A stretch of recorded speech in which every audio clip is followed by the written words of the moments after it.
பாலும் தெளிதேனும் பாகும் பருப்பும் இவை நான்கும் கலந்துனக்கு நான் தருவேன். கோலம் செய் துங்கக் கரிமுகத்து தூமணியே, நீ எனக்கு சங்கத் தமிழ் மூன்றும் தா. சிவாய நம. மாணிக்கவாசக பெருந்தகை சிவபெருமானை மீண்டும் போற்றி பாடுகிறார். கவைத்தலை மேவிய கண்ணே போற்றி அப்படிங்கிறார். கவைத்தலை அப்படின்னு சொன்னால் ஒரு சிவஸ்தலம்.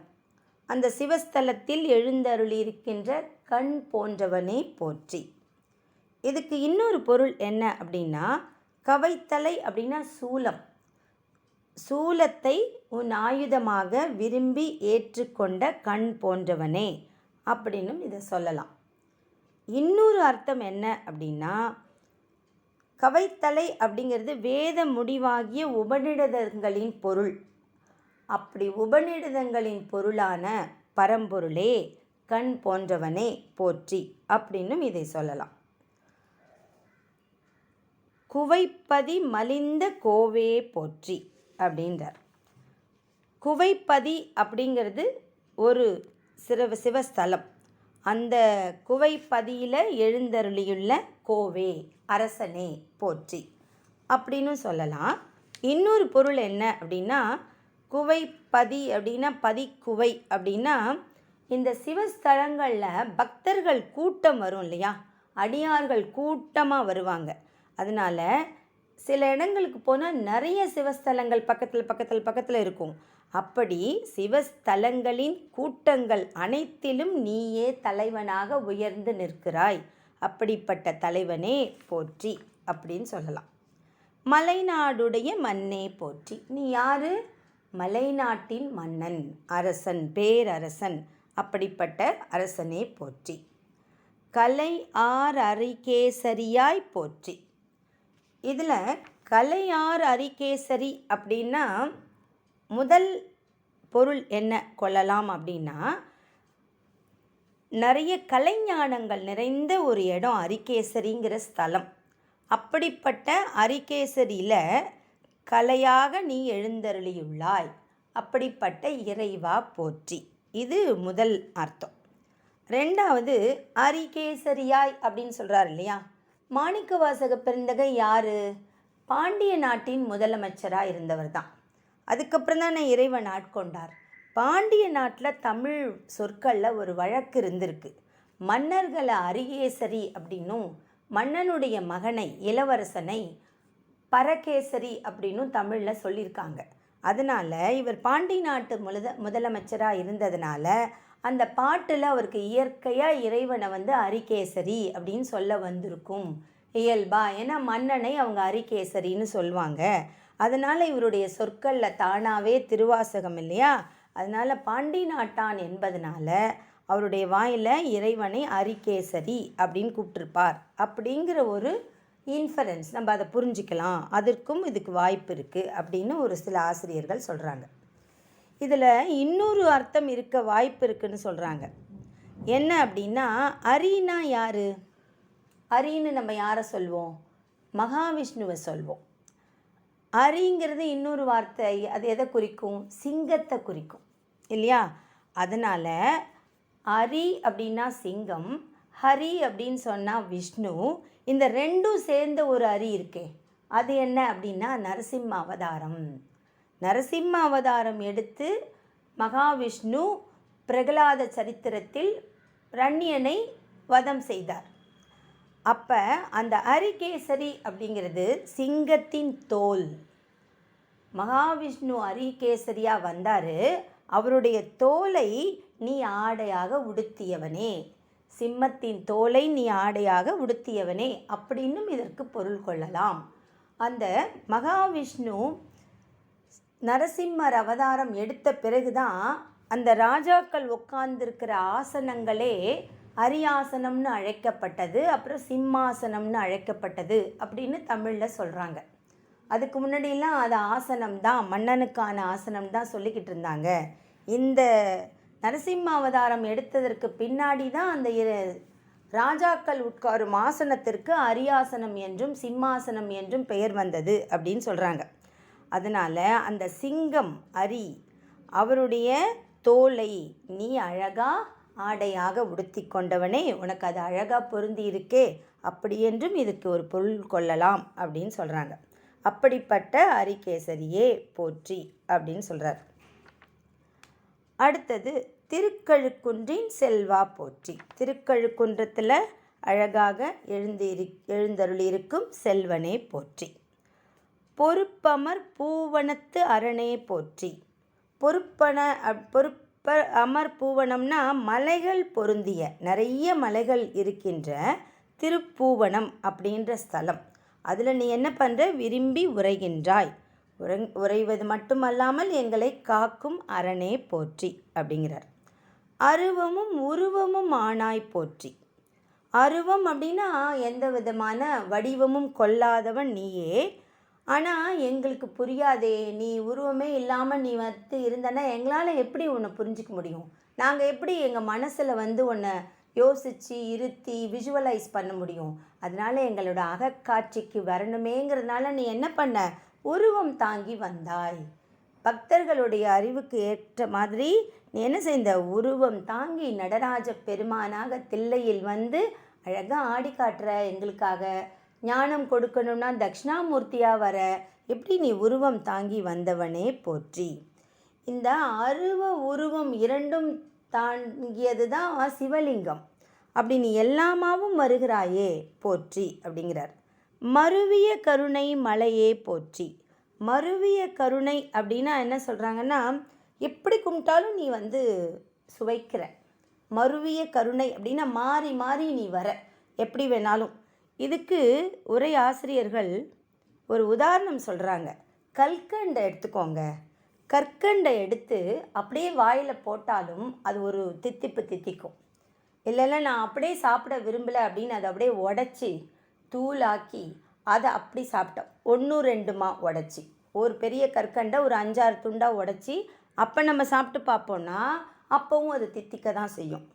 இல்லைல்ல எனக்கு பல்லே இல்லை, எனக்கு ஏதாவது பட்டுரும், நான் எனக்கு எப்படி பிடிக்கும்னா சுத்தமாக அதை அப்படியே தூளாக்கிடணும் அப்படின்னு பொடியாக ஆக்கி அந்த கற்கண்டு தூளை திரும்பவும் வாயில் போட்டாலும் எப்படி இருக்கும், சுவையாக இருக்கும்.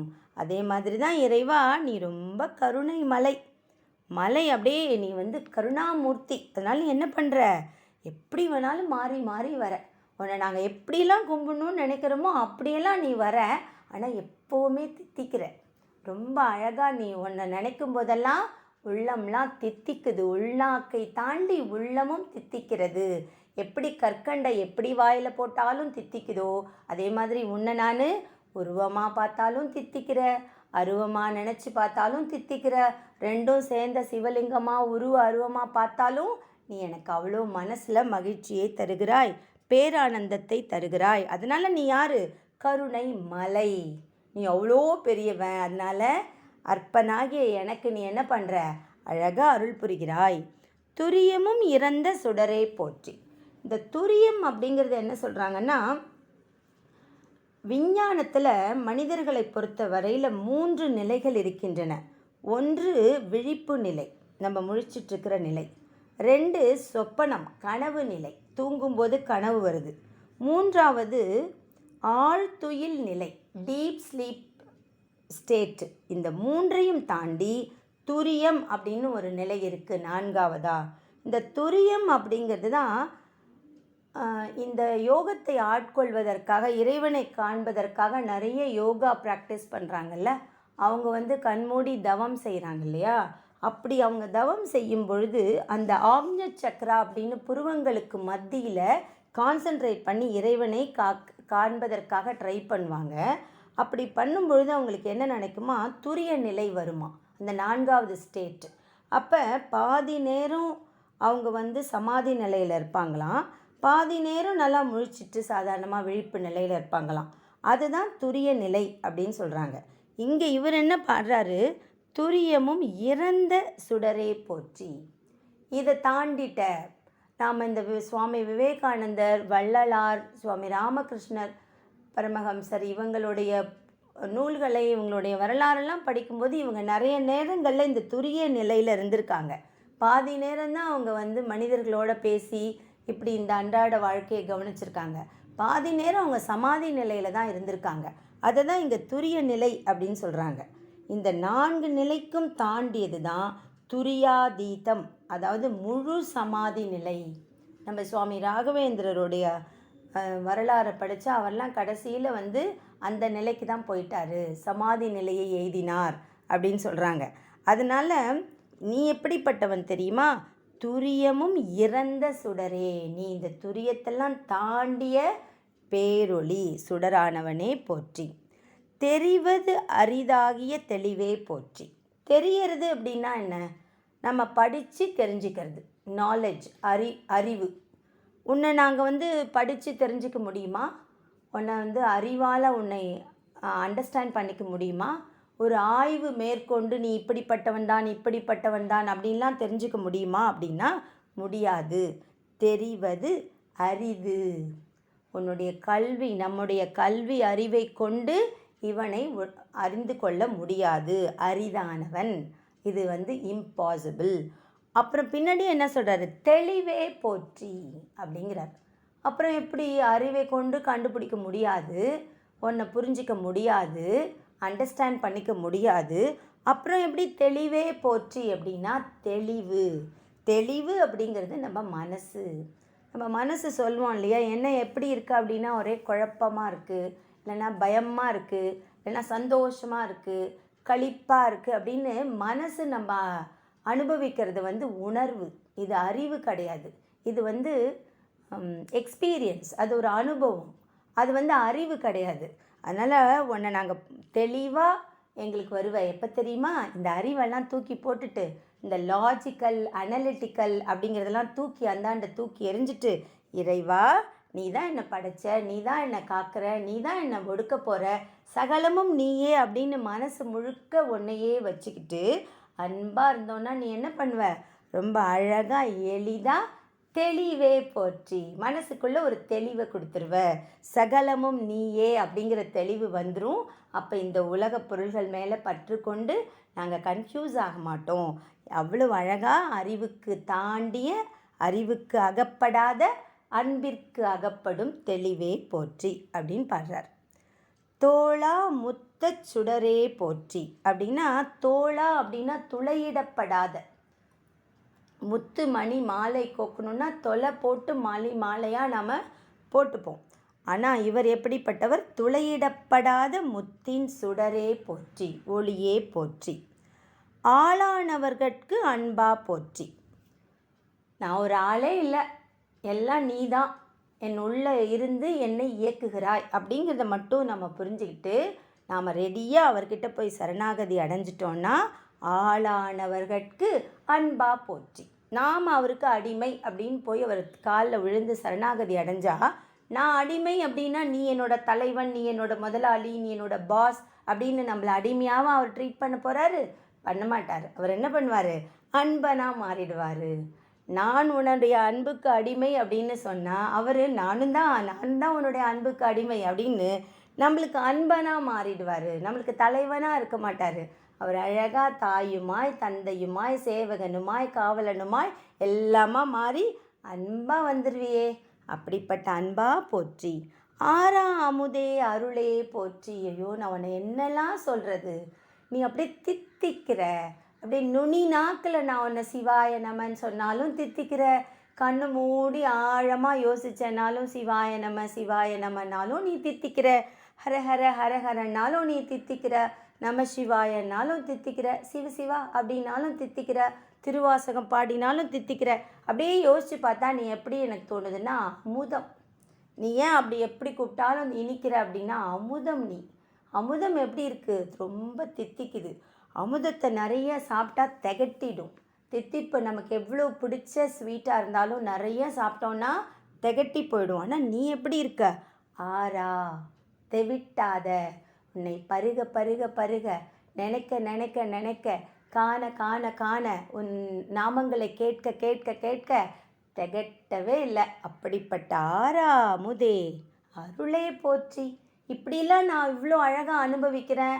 உன்னை பார்த்து, உன்னுடைய நாமங்களை கேட்டு, உன்னை பாடி, உன்னை சிந்திச்சு, இப்படிலாம் நான் இவ்வளோ சந்தோஷப்படுறேனே, அது எப்படி பாசிபிள் ஆகுது அப்படின்னா அருளே போற்றி. உன் அருள் தான். அவன் அருளாலே அவன் தாள் வணங்கி. நீல கொஞ்சம் பேரை சூஸ் பண்ணி வச்சுருக்கேன். நாமெல்லாம் இன்றைக்கி இவரை என்ஜாய் பண்ணுறோன்னா காட் சோசன் பீப்புள். நம்மளை எல்லாம் அவர் சூஸ் பண்ணி வச்சுருக்காரு. நாம் சூஸ் பண்ண முடியாது. அவர் அருள் வழங்கி நம்மளை இந்த மாதிரி என்னை என்ஜாய் பண்ணு அப்படின்னு நம்மளை பிளெஸ் பண்ணியிருக்காரு. அதனால் ஆறாமுதே அருளே போற்றி, நீதான அருள் போற்றி. பேராயிரம் உடை பெம்மான் போற்றி. 1000 பேரை உடைய அப்படின்னு டைரெக்டாக இதை மீனிங் எடுத்துக்க வேண்டாம். ஆயிரக்கணக்கான பெயர்கள், சகஸ்ரநாமம்னு இதை கொள்ள வேண்டாம்.